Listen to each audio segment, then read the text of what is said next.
Selamat pagi anak-anakku sekalian. Kita akan mendengarkan kebenaran firman Tuhan. Namun sebelumnya kita akan bersatu hati di dalam doa. Kita akan berdoa. Kami bersyukur untuk segala kebaikan Tuhan di dalam kehidupan kami. Kami bersyukur untuk segala kelimpahan kasih Tuhan yang tidak berkesudahan bagi kami. Kami bersyukur karena Engkau menyertai kami hingga saat ini. Kami boleh tetap sehat. Kami boleh tetap menikmati pembelajaran kami dengan baik. Saat ini Tuhan kami mau mendengarkan kebenaran firman Tuhan. Mohon Tuhan pimpin kami semua supaya kami boleh mengerti kebenaran firman Tuhan dan ajar kami untuk melakukannya setiap hari. Biarlah kami boleh mempermuliakan Tuhan melalui kehidupan kami dan boleh menjadi berkat bagi sesama kami.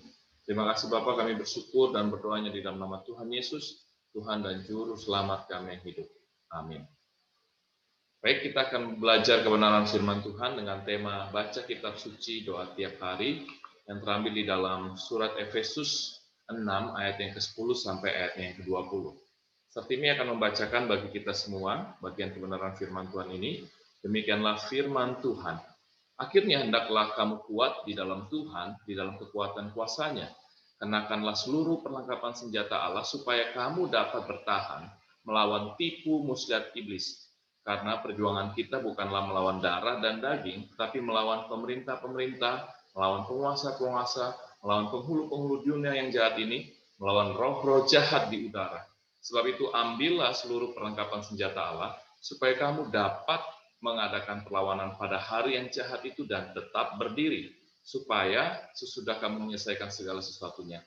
Jadi berdirilah tegak, berikat pinggangkan kebenaran, berbaju zirahkan keadilan, kakimu berkasutkan kerelaan untuk memberitakan Injil damai sejahtera. Dalam segala keadaan pergunakanlah perisai iman, sebab dengan perisai itu kamu akan dapat memadamkan semua panah api dari si jahat. Dan terimalah ketopong keselamatan dan pedang roh, yaitu firman Allah, dalam segala doa dan permohonan. Berdoalah setiap waktu di dalam roh dan berjaga-jagalah di dalam doamu itu dengan permohonan yang tak putus-putusnya untuk segala orang kudus. Juga untuk aku, supaya kepadaku jika aku membuka mulutku, dikaruniakan perkataan yang benar, agar dengan keberanian aku memberitakan rahasia Injil yang kulayani sebagai utusan yang dipenjarakan. Berdoalah supaya dengan keberanian aku menyatakannya, sebagaimana seharusnya aku berbicara. Demikian jauh kebenaran firman Tuhan yang boleh kita baca dan kita renungkan pada pagi hari ini. Kalau kita melihat di dalam bagian firman Tuhan ini, kita akan menyaksikan bahwa tema perikop firman Tuhan ini diberikan oleh Lembaga Alkitab Indonesia adalah perlengkapan rohani, yang kemudian dipertegas di dalam isi bacaan tersebut sebagai perlengkapan senjata Allah.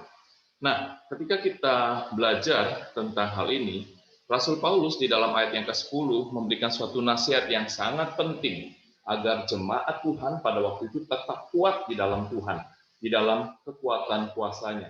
Segala sesuatunya sudah dipersiapkan oleh Allah kepada mereka untuk siap sedia, ya, untuk siap sedia dan bertempur dengan terus-menerus menghadapi musuh-musuh yang menyerang.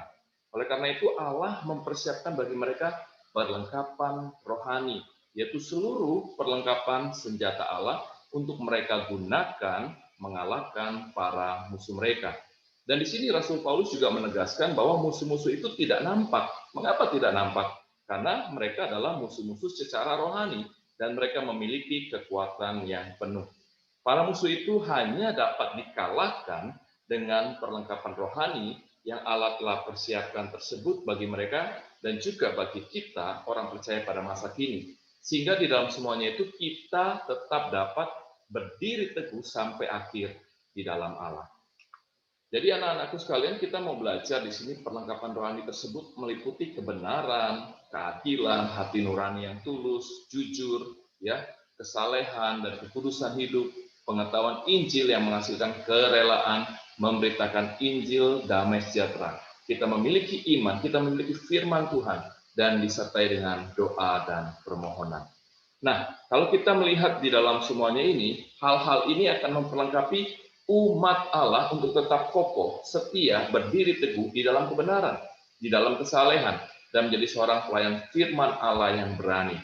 Dan di dalam segala sesuatunya itu, Rasul Paulus memberikan sekali lagi nasihat kepada mereka supaya mereka mempergunakan perlengkapan rohani ini di dalam kehidupan mereka hari demi hari. Karena hari-hari yang mereka hadapi ini adalah hari-hari yang jahat. Di dalam pasal sebelumnya, Efesus 5 ayat 16, di sana Paulus memberikan penegasan bahwa kita harus menggunakan segala waktu yang ada. Karena hari-hari ini adalah jahat.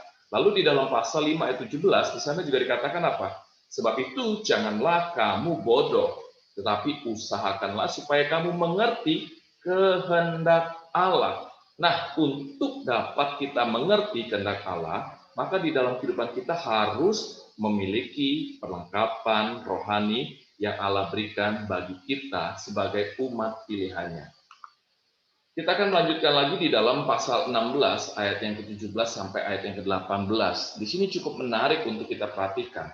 Sebab di sana dituliskan apa? Terimalah ketopong keselamatan dan pedang roh, yaitu firman Allah di dalam segala doa dan permohonan.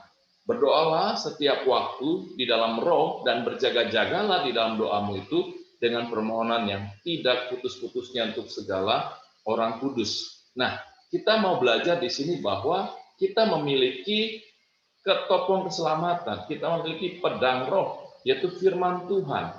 Berarti di dalam hidup kita harus mempergunakannya dengan sungguh-sungguh sehingga kita memiliki kekuatan. Artinya di dalam hidup kita atau di sana ada suatu korelasi antara firman Allah dan doa. Nah, firman Allah adalah perkataan yang Allah inspirasikan dan dituliskan di dalam Alkitab. Alkitab ini dipakai oleh Allah sebagai alat anugerah Allah bagi kita umat pilihannya. Oleh karena itu, anak-anakku sekalian, Alkitab yang diinspirasikan ini membentuk suatu principium cognoscendi. Principium cognoscendi artinya apa? Yaitu suatu mata air utama dari seluruh pengetahuan teologis dan merupakan alat yang dipakai oleh Roh Kudus untuk memperluas gereja dan untuk mendidik serta membesarkan orang-orang kudus. Kalau kita mau membaca di dalam 2 Timotius 3 ayat 16, di sana dituliskan seperti ini. Segala tulisan yang diilhamkan Allah memang bermanfaat untuk mengajar, untuk menyatakan kesalahan, untuk memperbaiki kelakuan, dan untuk mendidik orang dalam kebenaran. Ini sangat jelas sekali ya bahwa firman Allah merupakan ilham dari Allah. Firman Allah adalah hembusan nafas Allah. Firman Allah bermanfaat untuk mengajar hidup kita, untuk menyatakan kesalahan, untuk memperbaiki kelakuan dan mendidik orang dalam kebenaran. Jadi ketika kita memiliki firman Allah di dalam hidup kita, artinya kita selalu diajar oleh firman Tuhan itu hari demi hari untuk apa? Untuk mengerti apa yang menjadi kehendak Allah di dalam kehidupan kita. Dan firman Allah juga menyatakan kesalahan, ya. Jadi kalau kita melakukan hal-hal yang tidak sesuai dengan firman Tuhan, kita membaca firman Tuhan, kita memperbaiki diri. Sehingga firman Allah memperbaiki kelakuan dan mendidik kita sebagai orang percaya, mendidik kita sebagai umat Tuhan untuk hidup senantiasa di dalam kebenaran firman Tuhan. Oleh karena itu firman Tuhan itu pada mulanya adalah firman dari anugerah Allah dan dengan demikian menjadi alat anugerah yang sangat penting di dalam kehidupan kita sebagai orang percaya. Lalu kita mau coba melihat hubungan antara firman Allah dengan Roh Kudus adalah sebagai berikut. Yang pertama disebut sebagai nomisme. Nah, nomisme ini adalah suatu paham yang tidak percaya pada tindakan supranatural Roh Kudus melalui firman Allah. Jadi kebenaran yang diungkapkan dalam firman Allah hanya bekerja sebagai rujukan moral. Nah, dalam ajaran ini mereka tidak percaya bahwa firman Tuhan itu berkuasa melalui kuasa pimpinan Roh Kudus. Mereka hanya melihat bahwa firman Allah hanya sebagai bujukan moral di dalam hati manusia. Lalu kita melihat bagian yang berikutnya, antinomianisme. Nah, antinomianisme ini adalah suatu paham yang tidak menganggap firman Tuhan itu secara eksternal perlu untuk dimiliki oleh orang Kristen, ya. Dan mereka memaparkan secara mistisisme yang mengharapkan segala sesuatu itu dari kata-kata batinia dari dalam hati atau pencerahan batinia atau langsung tindakan dari Roh Kudus. Oleh karenanya di dalam slogan mereka mengatakan apa? Kata-kata itu mematikan, tetapi Roh menghidupkan. Firman Allah yang eksternal adalah milik dunia alamiah, tidak berguna bagi manusia spiritual yang sesungguhnya dan tidak dapat menghasilkan sesuatu hal yang spiritual. Nah, jadi bagi mereka, firman Allah yang kita pegang, Alkitab itu adalah kata-kata yang mematikan. Mereka hanya membutuhkan rema dari Roh Kudus yang menghidupkan. Mereka hanya membutuhkan rema yang membangkitkan roh mereka. Mereka tidak butuh firman Tuhan, sehingga mereka tidak bisa mengerti kebenaran-kebenaran firman Allah. Padahal kalau kita belajar firman Tuhan itu menjadi suatu kebenaran, menjadi suatu aletheia di dalam hidup kita, lalu masuk di dalam hidup kita, dan itu mengubahkan hidup kita. Tetapi di dalam ajaran yang lain, yaitu ajaran Reform menyatakan bahwa firman Allah dan Roh Kudus saling bekerja sama, ya. Tetapi ada perbedaan antara Reform dengan Lutheran. Lutheran mengatakan bahwa Roh Kudus bekerja melalui firman Allah sebagai alatnya. Jadi ada suatu perbedaan dan dengan perkataan verbum. Sedangkan di dalam Reform, tindakan Roh Kudus menyertai firman Allah di dalam kehidupan orang percaya, cum verbo. Jadi ada perbedaannya seperti demikian, ya. Roh Kudus bekerja melalui firman Allah menjadi alat Roh Kudus bagi orang percaya. Tetapi di dalam ajaran Reform, justru tindakan Roh Kudus itu menyertai firman Allah yang ada di dalam kehidupan orang percaya supaya terus-menerus hidup sesuai dengan kebenaran firman Allah di dalam kehidupan mereka. Kita coba melihat dalam bagian ini bahwa ada suatu korelasi, ya, antara firman Allah dan doa. Ini merupakan suatu tindakan Roh Kudus dalam hidup orang percaya supaya mereka tetap terpelihara di dalam kehidupan yang terkoneksi, ya, dengan Allah. Tanpa firman Allah dan doa, maka kehidupan orang percaya tidak akan dapat bertahan menghadapi serangan dari musuh-musuh spiritual. Tuhan Yesus mampu mengalahkan tantangan spiritual dengan firman dan doa. Ya, sekali lagi, tanpa firman Allah, maka kehidupan kita sebagai orang percaya tidak akan dapat bertahan menghadapi serangan dari musuh-musuh spiritual. Nah, kalau kita belajar dari firman Tuhan, ya, kita belajar dari Matius pasal 4. Di sana Tuhan Yesus dicobai oleh iblis, dan di sana Tuhan Yesus menang, yaitu dengan firman Allah, ya, dengan firman Allah. Sehingga iblis lari daripadanya dan mencari kesempatan untuk mencobai dia lagi. Nah, tidak hanya sampai di situ, sebagai orang percaya bukan hanya firman Allah yang ada di dalam hidup kita. Sekali lagi, tadi sudah dikatakan firman Allah dan doa. Sekarang apa itu doa? Kita mau coba lihat, ya. Doa itu adalah seringkali dideskripsikan sebagai percakapan dengan Allah. Tetapi sesungguhnya doa juga merupakan Allah yang berbicara kepada kita. Doa orang percaya harus berpusat kepada Allah. Doa orang percaya harus berfokus kepada Allah. Oleh karena itu, seorang yang bernama R.C. Sproul mengatakan demikian. Mengapa kita berdoa? Kira-kira apa yang dikatakan oleh R.C. Sproul? R.C. Sproul menyatakan demikian. Karena Allah yang berdaulat memerintahkan kita untuk berdoa dengan firman-Nya yang suci dan berdaulat. Salah satu tema besar reformasi adalah pemikiran bahwa seluruh kehidupan harus dijalani di bawah otoritas Allah. Seluruh kehidupan harus dijalani untuk kemuliaan Allah. Seluruh kehidupan kita harus dijalani di dalam hadirat Allah. Artinya apa? Kita tidak bisa lepas dari kehidupan yang senantiasa berada di bawah otoritas Allah, senantiasa untuk kemuliaan Allah, senantiasa berada di dalam hadirat Allah.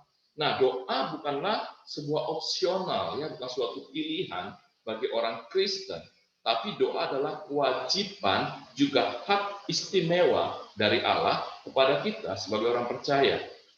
Sehingga di dalam buku yang ditulis oleh John Calvin, yaitu Institute of the Christian Religion, John Calvin menyatakan tentang doa sebagai berikut. Yang pertama, doa adalah hati kita yang akan membara dengan hasrat yang bersemangat dan berkobar untuk mencari, mencintai, dan melayani Tuhan. Sementara kita menjadi terbiasa dalam segala kebutuhan untuk berlari kepadanya sebagai sauh yang suci. Jadi ketika kita berdoa, sebenarnya ada suatu kerinduan, ada suatu hasrat yang membara, ada suatu keinginan untuk mencari Tuhan, ada suatu kecintaan untuk mengasihi Tuhan dan untuk melayani Dia. Dan itu menjadi suatu hal yang kita biasakan, menjadi suatu kebutuhan di dalam kehidupan kita untuk terus mencari dan mencari Allah. Yang kedua, Calvin mengatakan bahwa tidak akan sama sekali, ya, tidak akan masuk sama sekali ke dalam hati kita hasrat ataupun kehendak yang sepantasnya membuat kita malu untuk disaksikannya. Jadi pada saat kita berdoa, kita tidak merasakan malu untuk menyatakan isi hati kita kepada Tuhan. Ya, karena apa? Karena kita menyampaikannya kepada Allah Bapa kita. Kita menyampaikan isi hati kita, permohonan kita kepada Allah Bapa kita. Nah, beberapa waktu yang lalu kita sudah belajar bagaimana melakukan doa uh, X ya, ACTS ya. Di situ ada adoration, di situ ada confession, di situ ada supplication, di situ juga ada thanksgiving. Ya, jadi kita menyatakan isi hati kita itu kepada Allah tanpa kita merasa malu. Karena apa? Karena kita yakin Allah yang kita percaya, Allah yang kita sembah adalah Allah yang menjadi Bapa kita, yang selalu tahu apa yang menjadi kebutuhan kita. Nah, di dalam doa tersebut kita belajar untuk mengutarakan seluruh permintaan kita di hadapan Tuhan. Bahkan kita mau menuangkan isi hati kita. Ya, makanya di dalam surat Yohanes dikatakan bahwa kita sebagai orang percaya kita tidak akan takut untuk datang ke hadapan hadirat Tuhan memohon kepadanya di dalam doa. Oke, yang ketiga, Calvin mengatakan bahwa kita bersiap ya menerima berkat-berkatnya dengan rasa terima kasih yang sejati dari dalam hati kita dan selalu bersyukur atas apa yang Tuhan sudah nyatakan bagi kita. Jadi pada saat kita berdoa, kita yakin bahwa kita akan mendapatkan yang terbaik dari Tuhan. Sekalipun mungkin jawabannya tidak, sekalipun jawabannya adalah tunggu, dan sekalipun jawabannya iya. Dan di dalam semuanya itu kita akan bersyukur selalu, dan mengingatkan kita bahwa berkat-berkat yang kita terima, berkat-berkat yang kita dapatkan, berkat-berkat yang kita doakan merupakan sebuah pemberian dari Tuhan bagi kita sebagai umat pilihan Allah. Oleh karena itu di dalam bagian ini kita juga akan belajar ya bahwa doa merupakan bentuk percakapan, sebuah cara untuk bersekutu dengan Allah, suatu cara untuk berkomunikasi dengan Allah. Nah, jika ada suatu pemahaman kita akan kedaulatan Allah, haruslah itu membangkitkan kita pada kehidupan doa yang intensif, ya. Bukan Senin Kemis kita doa, tapi intensif. Kita berdoa, memiliki waktu yang khusus kepada Tuhan di dalam doa-doa kita. Dan kita sertai dengan rasa ucapan syukur di hadapan Tuhan. Nah, alasan utama kita berdoa adalah karena kedaulatan Allah. Karena kita percaya bahwa Allah memiliki kedaulatan di dalam kuasanya untuk mengatur segala sesuatu menurut tujuannya bagi hidup kita. Nah, ada suatu skema yang terjadi di dalam doa sampai kepada kehidupan karena doa. Yang pertama kita akan melihat dari satu kata yang pertama, yaitu lex orandi, lex credendi. Yaitu sewaktu kita berdoa adalah agar kita semakin percaya. Ya, pada saat kita berdoa, kita justru semakin mengimani Tuhan. Ya, kita semakin percaya kepada Tuhan. Kita semakin abide in Him. Ya, kita semakin melekat kepadanya. Kita semakin trust in Him. Kita semakin mempercayakan hidup kita kepadanya, bersandar penuh kepada Allah. Dan yang kedua ada lex credendi, lex vivendi. Semakin kita hidup dalam iman percaya kita, maka semakin kita menghidupinya. Ya, ketika kita mengerti akan maksud-maksud Tuhan, kehendak Tuhan, tujuan Tuhan di dalam hidup kita, itu membuat kita hidup di dalam iman percaya kita. Dan hidup di dalam iman percaya kita itu semakin membuat kita menghidupinya lebih dalam lagi, sehingga kita memiliki kekuatan di dalam hidup kita, di dalam doa kita kepadanya. Dan yang terakhir kita melihat lex vivendi, lex provendi. Iman percaya yang kita hidupi pada akhirnya menjadi suatu hukum kehidupan yang menghasilkan buah di dalam kehidupan kita. Buah yang seperti apa? Tentunya buah yang mempermuliakan nama Tuhan. Tentunya buah yang menjadi berkat bagi orang lain. Tentunya buah yang menjadi dampak yang baik, dampak yang positif bagi orang. Sehingga orang lain bisa melihat Kristus di dalam hidup kita. Dan pada akhirnya mereka mau menjadi sama seperti kita. Baik, anak-anakku sekalian, kita sudah belajar tentang bagaimana kehidupan kita sebagai orang percaya. Kita harus memiliki firman, dan kita juga harus memiliki doa. Jadi untuk membuktikan isi doa kita, ya, jika isi doa kita dan cara doa kita itu benar, maka kita akan melihatnya di dalam keyakinan kita yang sudah benar di hadapan Tuhan. Jika keyakinan kita benar, kita akan melihat buah yang benar juga dan bagaimana kita hidup setiap hari di dalam buah-buah tersebut. Dan yang ketiga, jika kita berdoa salah, kita akan melihat buah yang tidak baik di dalam kehidupan kita. Sehingga ada pepatah aslinya yang disampaikan oleh Prosper of Aquitaine pada abad kelima, ut legem credendi, lex statuat supplicandi. Artinya bahwa hukum berdoa menetapkan hukum percaya. Bagaimana kita berdoa dan apa yang kita doakan akan mempengaruhi apa yang kita percaya. Dan apa yang kita percaya akan memiliki efek di dalam hidup kita. Yaitu bagaimana kita terus hidup abide in Him, abide in Christ. Kita menaruh rasa syukur kita menaruh rasa percaya kita kepadanya. Dan kita tidak akan pernah lengah. Kita tidak akan pernah meninggalkan Tuhan. Kita tidak akan pernah menjadi goyah. Karena apa? Kita yakin bahwa ketika kita berdoa, kita tahu apa yang kita doakan. Dan itu akan mempengaruhi hidup kita sebagai orang percaya. Dan apa yang kita percaya juga akan memiliki efek bagaimana kita hidup. Oleh karena itu, anak-anakku sekalian, sebagai umat pilihan Allah yang telah ditebus oleh darah Kristus, adalah kita menjadi pribadi yang siap. Karena apa? Karena kita memiliki firman Allah, kita memiliki doa di dalam hidup kita.